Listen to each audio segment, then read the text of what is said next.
On today's show, we preview the light heavyweight title bout at UFC 247 between champion Jon Jones and challenger Dominick the Devastator Reyes.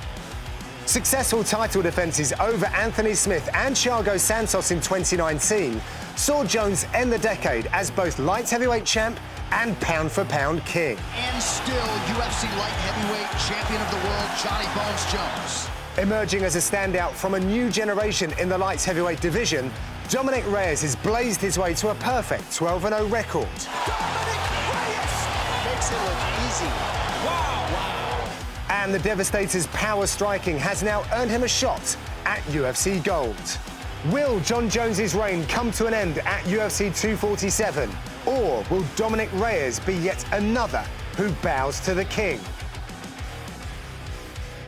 Hello and welcome to UFC Inside the Octagon. Jon Gooden alongside Dan Hardy, back for the second time this year. And Dan, first time around, we had the biggest MMA star. This time, we have the pound-for-pound greatest. Jon Jones will be looking to defend his title at UFC 247 against Dominick Reyes. I think that's who we start the conversation with, Dan. He is the guy who has kind of graduated from that class of new breed fighters. We've seen the rest kind of fall to the wayside. Dominick Reyes has got himself that title challenge, and it's looking pretty damn impressive. 12-0, 6-fight win streak in the UFC. He is, absolutely. And, you know, what we can expect from Dominick Reyes is someone that's got the confidence of an unbeaten fighter. That's what we've seen in every one of his fights so far. He's confident to push forward and land his shots because he's effective with it. I mean, a lot of first-round finishes this guy's got. My question is whether that changes when he faces Jon Jones, because he's saying all the right things going in, but when you step in there against Jon Jones, like, can you actually employ that confidence in the moment? Yeah. That's the big question around this for me. Can he do something different to what everybody else does when they face Jon Jones? And that is not even get started. Right. That's the challenge for him. Yep, get past the Jon Jones voodoo. For that, you'll have to go and check out some previous episodes. Let's get into the facts and stats for this one then. He's got to be one of the most featured athletes on this programme. Always a pleasure breaking down the champ. These are interesting for me, Dan, because Dominick Reyes typically doesn't fight guys that are bigger than him, but equally Jon Jones hasn't faced that many guys of his... I mean, apart from Gustafsson, maybe. This reach is always huge, but Reyes did really well against OSP, giving away some reach then in that fight. Yeah, he does well against people with a reach advantage, mainly because of the way that he fights. He's very good at creating angles. He's very good at moving laterally, whether he's moving forward or back. The other thing as well, you know, I mean, the height's very much the same, so it's not like there's a massive deficit. I mean, having a 77-inch reach disadvantage, disadvantage in reach, and then also being shorter as well. That's when you really see Jon Jones start to tower over people. Yeah. Whereas reach is much more about how you fight. Unfortunately for Reyes, Jones is excellent at using his reach, but he doesn't always. He had a reach and height advantage on Glover Teixeira, but put himself in the pocket. Yeah. You know what I mean? So, I mean, Jon Jones has his reach advantage on everybody in the UFC aside from Stefan Struve. Right. So we can always assume he's going to have that advantage. It's whether he chooses to use it, as well as all the other advantages that Jones brings to the octagon. Does he choose to use them, or, you know, does he try and beat his opponent at their game, which is one of the reasons why we love him so much? I've brought the highlights onto the record as well, because Jones has more than twice the amount of experience, and he really has kind of just been there and done it all, right? He has, and the other thing to consider is, you know, I mean, Reyes has had, this is his 13th fight. Jones has had 13 victories in title fights. So the experience that Jon Jones has got at this high level compared to where Reyes is at, I mean, it isn't comparable. And I think there's another point where, if my memory serves me correctly, when Dominick Reyes made his professional debut, Jones was already in UFC title fights. Yes, yeah, and I think he was about to fight Cormier when Reyes made his UFC debut as well, so gives you kind of an idea of timescale. Jones has been right at the top, which means that when, you know, much like when Weidman beat Anderson Silva, when Reyes was coming up, Jon Jones was already the man. Yes. So, I mean, we could be looking at a whole group of fighters that are basically constructed to try and beat Jon Jones. Yeah, a lot of note-taking, I'm sure, amongst that crop. Whether they get those rematches or not, we shall see. But let's talk about this fight. And let's start with Dominick Reyes. I'm going to keep this really broad, you know. What has this guy got to do? This is the problem when we're breaking down someone that's had the division locked down for a while. I almost feel a bit like a defence lawyer, like I'm trying to prove a case to you as to why the contender But that's fair enough, right? It is. I mean, I sometimes think that people don't understand that when we're watching the analysis. That's a good point. But, you know, it's important for you to know that, out. especially if there's a champion as dominant as Jon Jones, it's important for you to know where Dominick Reyes can win the fight. My analysis is not to tell you who's going to win the fight, it's to tell you how they're going to win if they are going to win. The most likely way for Dominick Reyes to win is to be himself in that first round.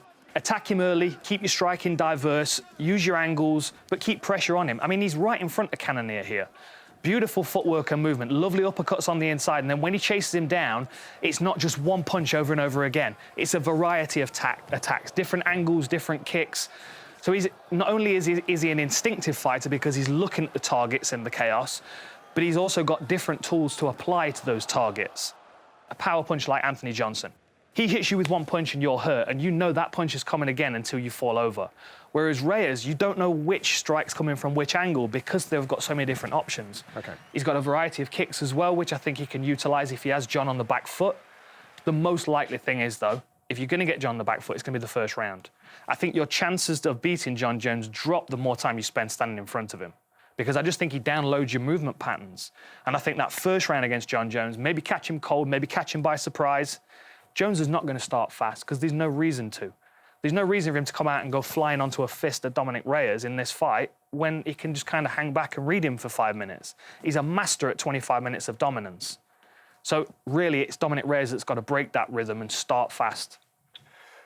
But Dan, it seems to me that every opponent of Jones that steps into the octagon, no matter what skill set they seem to have, they never really seem to be getting started these days. No, you're right. And this is something that's become more evident in Jon Jones's game as he's progressed through it as well.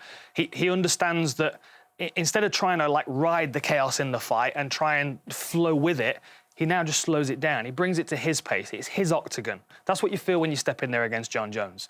So most of the time, like if you're Anthony Smith or you're Thiago Santos, you get in there with the idea that you've got to attack Jon Jones. But then you get in there and it's difficult to get started because he just, every time you start thinking about doing something, he just picks and pokes and prods at you. This is why Reyes starting fast might be a benefit to him, because the more time you spend standing in front of Jon Jones, the more he understands what your attack is, where you want to move, what your counters are when he throws, like throwing lazy shots to see what you're going to throw back. Threw it twice in a row there.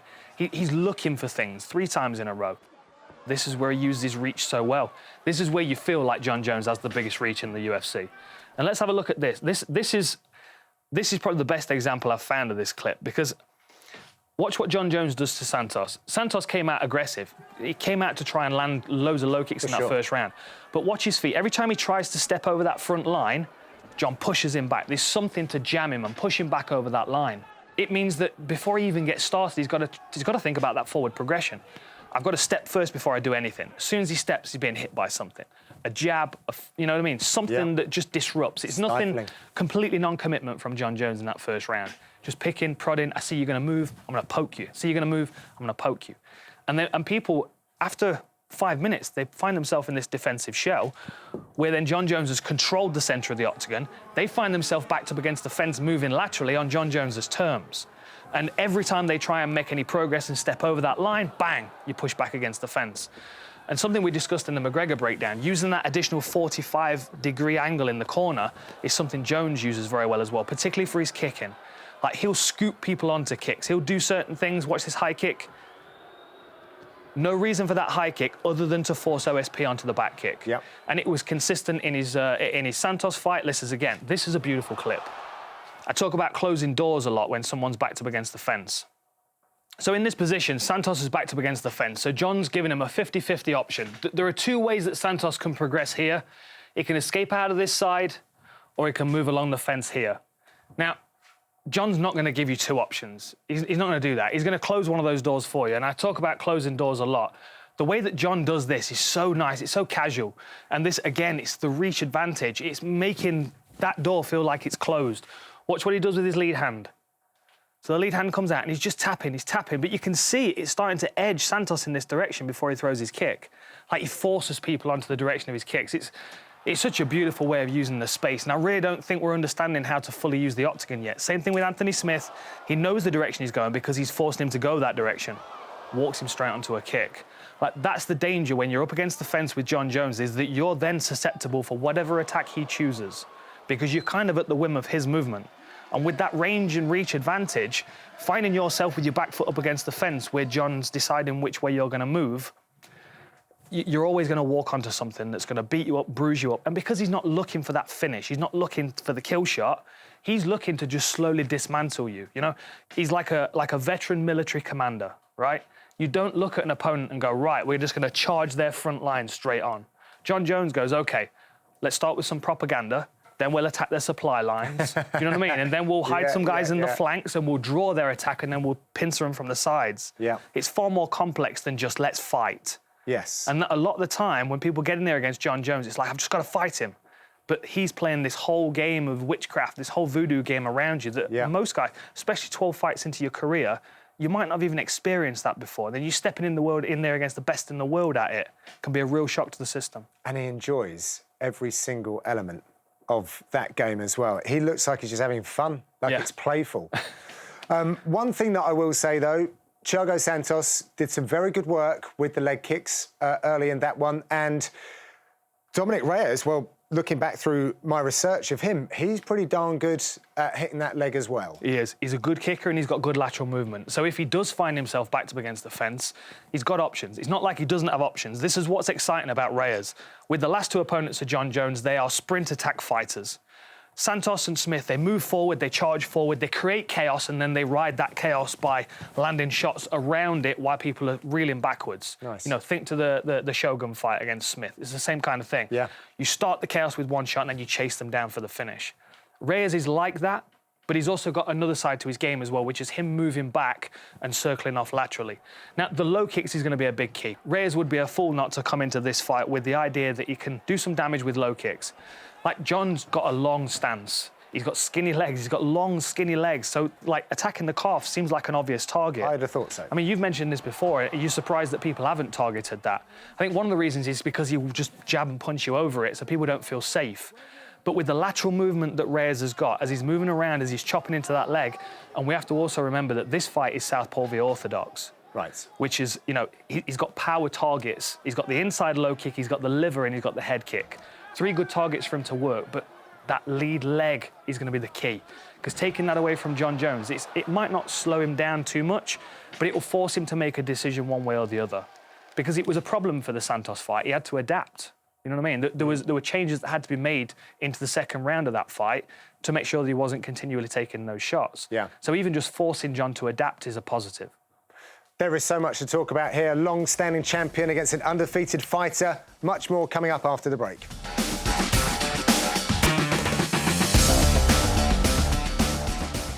Welcome back to UFC Inside the Octagon, where we're talking about the title fight for the 205-pound belt between Jon "Bones" Jones and Dominick Reyes.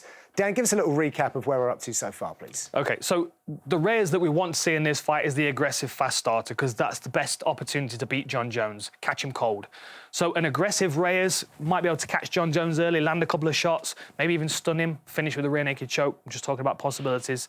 The likelihood is that he won't start with that confidence, and Jon Jones will start to dictate the centre with those breaking rhythm shots where he's not committing to anything until he's got you backed up against the fence, then he starts with the kicks. So if we assume Reyes is going to get backed up against the fence, what are his options there? Low kicks being the main one you pointed out from the Santos fight. And I think it is a key. You know, Jones said in the post-fight interview, as you said, a hole in my game was exposed, something that I'll work on next time. And before I even start speculating as to how that's going to go, at the end of the first round in the Santos fight, he went back to his corner and Greg Jackson said to him clearly, if you back him up against the fence, it will shut down the calf kick. Basically, like, crowd him and it takes away that opportunity, that shot. So in the second round, Jones came out far more aggressive. And if you remember that was actually when Santos injured his leg, throwing the kick, and Jones just sliding out the way of it. But I feel like the approach to Jon Jones, if he's starting to take those kicks, is not to move away, it's to move in. So then we have Jon Jones working into the clinch. And that's when he does his really nasty work. I mean, that's the best way of putting it. It's nasty work that he does inside. He's a mean fighter. Like, that is a strength for a fighter. If your brain works like that, Joanna's the same, you know? If she's got you in a position where she can crack you with an elbow, she's going to do it. Yeah. Some fighters wouldn't even think about it. If you injure your knee against Jon Jones, he's going to attack that knee. If you're fighting Roxanne Modafferi, she'll kick your other leg. A difference in mentality. I love both, but it's different. See, that's the wrench on the shoulder. So all of these things that Reyes has got to deal with, if he gets backed up against the fence and he's not able to do anything with the low kick, Jones getting into this range is nightmares for everybody. Like, Reyes has got a good clinch. If you watch there's another one of his fights on Fight Pass from before his UFC career. The guy comes at him and he clinched him and lands some knees. There are options for him, but in that range, I've just not seen anyone get close to Jon Jones. He's so good at keeping his head out of range, rolling under shots, cracking you with elbows, hand fighting. You know, he reaches forward and he forces you to lock horns with him and starts coming around the sides. That's that, as I was talking about in the first half, that you charge the center, but only to draw their attack, and then you go around the sides. Yeah. Like, different levels of thinking for Jon Jones. And, like, having to comprehend all of that in the same time in a fight situation, that's the real challenge for Reyes. The only benefit, I would say, for him is that he's an instinctive fighter. So there's not an overthinking process when he is under pressure. Yeah, because the evidence that I've seen from Reyes when he's come under pressure is that he's fared pretty well. And I think OSP is an example of that, Weidman as well. So as a counter to that onslaught from Jones, Reyes has showed that he can come out of that looking pretty good. Yeah, he has. You mentioned the right fights as well, and I would even go back to the Cannonier fight. Yes. You know, like the uppercut on the inside of the clinch, really nice. But this playlist is all about that left hand. It's that sniper left hand that he uses. And the reason that this is a really useful punch is because not only does he hit his opponent across the chin cleanly, but he's also out of danger when he's throwing it. Bang. Let me show you this on the aerial replay, because we need to understand what he's doing here. Okay. So the first thing is, now he's backed up against the fence against OSP. Someone that's probably a bigger fighter, longer range, you know, obviously backed him up against the fence here, throwing kicks. So Reyes is going to catch the kick here, just to slow it down. Keeps a hold of that. Look, it's caught on his forearm. Keeps a hold of that, but then throws a kick to OSP at the same time. Like, countering kicks with kicks is going to be good. Nice low kick. But then watch the bump off the fence, under pressure, heads out to the side, back foot plants, watch the left hand. Bang! Straight through. That is a deep punch. Really nice footwork. I mean, he knew he got the finish there, even though it ended up being a unanimous decision. And I think that's a really good point, Dan, right? Because he still has that power at the very last second of a fight. OK, 3 rounds, 5 rounds, different. But this kid's got power all the way through. Definitely. And I think, I mean, that's the only time we've really seen that power in the 3rd round. And I think that bodes well for him because, I mean, we do need to see that. And that bump off the fence that he does, like, if he's under pressure, just removing that front foot, he creates a gap in front of him where his opponent moves into. And that's where the left hand comes over. The Weidman one's even better. Let's enjoy the Weidman one, because that is, I mean, this is picture perfect. Watch this. Little bump out to the side. Bump, bang. And the thing is, when he starts that motion out, it looks like he's moving away, which is what Jon Jones forces people to do. Like, in this circumstance, if he's moving in this direction, it's because Jon Jones has chosen he's moving in that direction. So Jon's just going to assume he's continuing in that direction. Whereas watch Reyes, and it's a strange way he does it as well. He plants that back foot to drive power through it. It's quite a short step. But watch how he moves. The back foot, he's covered, he's circling, covered, bang! And he pulls his elbow up and spears that right into his target. It's a very powerful punch. And I like the fact that he's able to punch through the target. Again, look, bang! I mean, that had impacted him before the fist had even fully connected. So it's a really nice punch. And because it's consistent in his game, I mean, obviously Jones will have spotted it. That'd be something that Jones will be watching out for. But as soon as he sees Jon Jones, we don't know how that game plan's gonna play out. But if he feels under pressure, we know that's instinctive for him. Yeah. Either fires it across the chin or steps out and lands the uppercut. 2 good options for someone reaching forward to clinch. Yeah. One thing that we haven't spoken about is ground fighting. And, I mean, I could stand here and tee you up on all sorts of things with Jon Jones, but he's gone from playing at whatever the opponent's best game is, Teixeira, I think, against the fence. Does what they want to do. He can finish this fight in any way that he wants to on his best day, right? Yes. Yes, he can. And there are lots of different ways he can get this fight to the floor. I mean, credentially, he's a better wrestler. Reyes had a high school wrestling background, but, I mean, that was earlier in his life. He crossed over to other sports after that. So I would say Jones is going to feel like that safety net that he's got is always going to be the wrestling. The most likely way for this fight to end up on the floor, if it happens fast, is a kick catch. I mean, we've not seen Jones do it a lot, but again, because he's got such long arms. Like, if I'm an orthodox fighter and a southpaw's kicking my inside leg, like, I will see Jon Jones grab that leg. I'll see him hook it to the body as well and then start forcing the takedown. But if he finds himself in the clinch, these are the takedowns. These nice, clean level changes where he's got the strength to pick people up and slam them. Reyes finding himself in this position. He has got good takedown defense. We've seen good takedown defense from Reyes. But it's when you get caught in this cycle that DC got caught in. You're not going to find a better wrestler at light heavyweight than Daniel Cormier. And Jones, because of the wear and tear he put on his body in the early rounds, just mauled him. And look at that, a side kick to the leg from the clinch. That kind of creativity, you can't find that in the gym. You need a real special individual for that. And this, like, look at Daniel Cormier's face there. I mean, he is a high-level Olympic athlete. He's exhausted and beaten down. So does a high-level athlete like Dominick Reyes do anything different? I mean, his scrambles are different. His scrambles aren't, I mean, there's like, sometimes he'll get taken down. I mean, look at his frustration when he gets taken down here against Chris Weidman, who takes down most people, let's be fair. But he's frustrated, but he gets back to his feet. And a lot of it is more mechanical scrambles than technical scrambles, because he's not, I mean, all this is against the fence, which is most likely where he's going to be against Jon Jones. This is a nice technique, though, and this is something that... I love this. I say it's a nice technique. It's not a nice technique at all, but here we go. With it sped up, you can see a bit more what's going on, isn't it? Yeah. So you're going to expect Dominick Reyes to be caught in a body lock at some point, and Jones is good at meeting his hands together behind the back, behind the hips and everything. You'll hear the corner shouting this for Dominick Reyes. Cheese grater. What's that going to be? Of course, it's the fence. Now, when you've got your hands locked behind someone's body, obviously you're squeezing them into you, so you're pressuring them, but you're also pressuring them into the fence. So there's pressure on your hands anyway. It's not a comfortable position. You know yourself, getting fingers and thumbs caught in the fence, it's very unpleasant, even with gloves on. Now, I believe that Chris Weidman's got an S-grip in this one, so that makes his digits even more vulnerable. And what Reyes does is he has the underhook on one side, and the overhook on one side, the underhook on the other, and then he drags the hands up and down the fence to basically break the grip. He's done it. He did it in his UFC debut against Kimball as well. Not UFC debut. One of his earlier fights in the UFC. There we go. There's the fingers. Look, like.